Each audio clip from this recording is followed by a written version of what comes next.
সভ্যতা, সংস্কৃতি ও সভ্যতা। মানুষ যেভাবে জীবনযাপন করে, যেসব জিনিস ব্যবহার করে, যেসব আচার অনুষ্ঠান পালন করে, যা কিছু সৃষ্টি করে, সব নিয়েই তার সংস্কৃতি।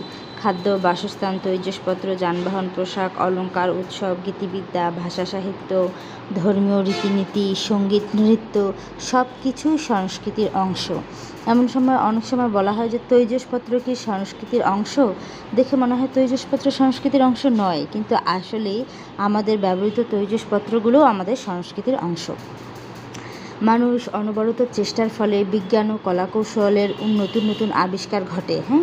সংস্কৃতির এই উন্নতির অবস্থাকে বলে সভ্যতা। আগুন ও হাতিয়ার ব্যবহারের ফলে মানুষের সভ্যতার সূচনা হয়। যখনই আবিষ্কার হয় আগুন, হাতিয়ার, তখনই সভ্যতার সূচনা হয়েছিল।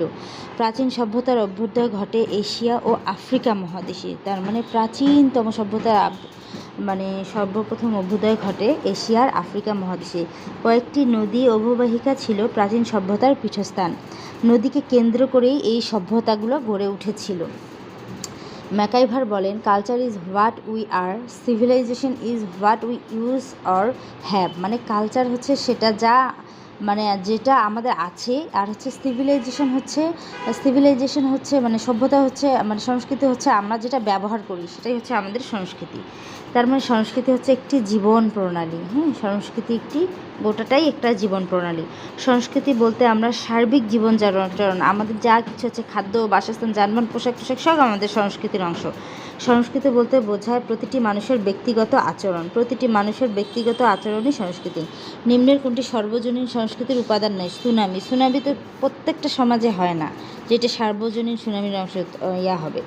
বস্তুগত সংস্কৃতির উদাহরণ নয় হচ্ছে ভাষা। ভাষা একটি অবস্তুগত সংস্কৃতির উদাহরণ।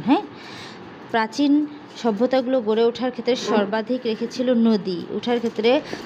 সর্বাধিক নদী কেন্দ্রিকই তো এই সভ্যতা। সব সভ্যতাই নদী দিয়ে গড়ে উঠেছে। শুধুমাত্র মনে হয় মিশরীয় সভ্যতাটা নদী কেন্দ্রিক ছিল। সভ্যতা পরিমাপ করা হয় কলাকৌশলের প্রয়োগ দেখে। কোন সভ্যতা কত উন্নত সেটা হচ্ছে কলাকৌশলের প্রয়োগ দেখে করা হয়। মানব সভ্যতা শুরু হয়েছিল আগুনের ব্যবহার দিয়ে।